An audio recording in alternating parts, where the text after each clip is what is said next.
have looked forward to this ever since I saw Aunt Debbie do this, and I'm going to leave a link to her channel because she's who turned me on to this. I've made orange marmalade from oranges that you get in the grocery store, and I'm not a big fan of it. It's okay, but it's missing something, and so I'm going to take her word for it that this is the ticket. And I ordered this off of Amazon in a set of 3, which is way more reasonable. It worked out to about $9 a can, and it's got directions on the back on how to make it, and it's the equivalent to 6 pounds of Seville oranges.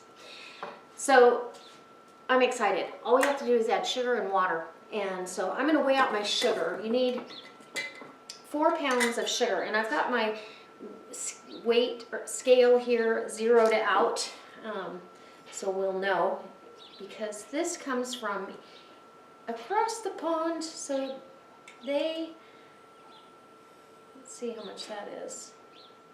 Ooh, close. Need a little bit more. So I'm going to get my 4 pounds of sugar, open this up, and I'm going to meet you over at the stove because my favorite Dutch oven is my jelly pan. So we're going to get to making some absolutely delicious marmalade. Come on. So on the back of this can, you'll actually see the instructions, and it couldn't be easier. They even give you a measurement for your water, but it calls for 1.5 cups of water. And so I've got that here. I'm going to put that in my pan, which has been heating up. The 4 pounds of sugar equals 7 cups. So that will note for next time, because I'm sure I'm going to be making more of this since I have two more cans. And so you drop this in. If you taste this by itself, it's extremely bitter. So that's why it needs so much sugar. But how easy is this? The hardest thing, like Aunt Debbie says, is opening the can, and that wasn't that bad. So we're going to go ahead and get this sugar in, and hers came out to 10 half-pint jars, so we'll see. And you're going to bring this up to a simmer, boil basically, and simmer it until you can sheet it across a cold dish. You can use a little serving plate if you want to check and see if it's ready. They don't even recommend that you water bath can this, but I'm going to go ahead and do that. So we're going to bring this to a boil, then keep it at a steady boil for 15 minutes, and then we'll check to see if it sheets on a cold dish. All right, guys, I'll bring you a little closer so you can see that. So we've got our boil, and now I'm going to set my kitchen timer to 15 minutes. And mine foamed, it's starting to foam a little bit, but I put a little knob of butter in there. It should be fine once it calms back down. It's more air from it boiling than anything. And so you just keep it stirring so you don't scorch on the bottom. And you can, if the foam doesn't go down when you start loading your jars, you can scrape that right off. I'm wondering if the foam has to do with altitude, because I always get some kind of foam on my jellies and jams. I can't wait. This is going to be delicious. So as soon as this is done, we'll start putting the jars. So we're now ready to fill our jars, and our jars are hot from the dishwasher. I've got my ladle, and I did skim off some of the foam, but most of it I think would have subsided anyway. So we're going to go ahead here and try not to make too big a mess. Ooh, it's pretty.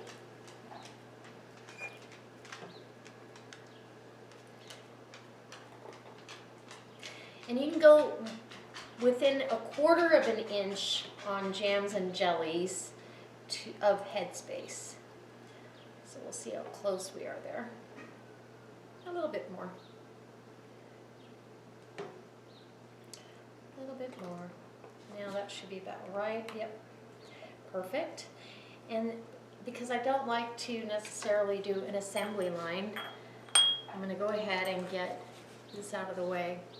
hopefully you can see how beautiful that is. Wipe the rim of your jar, grab and inspect one last time. I just inspected them before I put them in the dishwasher, so I'm good to go on that. And your jars are going to be extremely hot now because you're putting hot jelly in there. And our marmalade, look at that. Woo, that looks beautiful. So it does say that if your thin strips float or sink, you can shake the jars up. But I'm going to do that after a water bath. Setting it into a hot water bath counter, and that's about 180 degrees. I'm going to go ahead and fill the rest of these jars, and then I'll bring you back when we pull them out of the canner. I'm going to water bath them like any other jelly or jam for 10 full minutes. Turn off the burner, let them rest inside the canner for 5 minutes, and then bring them out. So that's when I'll see you next time. So the time's up. It's time to take our jars out of the canner, and I got 8 full half pints, and this one's just shy of 9. So I got a little less than Aunt Duddy did. I'm not sure. Maybe it's the foam that I had to take off. This one I'll put in the refrigerator for us, so I didn't process it. We're just going to let it cool down on its own and refrigerate it. But they're beautiful, and I'm going to go ahead and kind of turn them upside down and get the orange peels distributed a little bit better. And as they cool, I'll do it again during the cooling process. So you guys know I use the dissolvable labels, and this is why. This thing has been through, I don't know how many canning sessions, and I still have a label on there. And they leave that sticky residue. It's hard to get off. The dissolvable ones wash right off. They're fantastic. I'll leave you a link in the description box to those labels, and especially these oranges, this orange marmalade mix. How easy is this? This is the easiest marmalade you'll ever make. All right, beautiful. Can't wait to get a picture, and I'm already getting ping. Jars are popping. This is plenty for us for probably the next year. There's another jar popping. All right, guys. I can't wait to see you next time, and as always, I hope this inspires you to maybe start canning on your own. It's super easy. I mean, this couldn't be easier, and you really don't need heavy-duty canning equipment. You could do this in a stock pot because you're just covering it with an inch or 2 of boiling water. Pop, pop. I hear him. See, it's like music to my ears. And now I've got 8 jars I can either give away as gifts, or we'll just keep them on the shelf. They'll be good for a year or more. Some jellies and jams change color. I've noticed that strawberry, plum, and raspberry tend to darken. Doesn't mean they taste different, but they darken, and so aesthetically, you want to use those kinds of things up sooner than later. All right, so I can't wait to see you next time.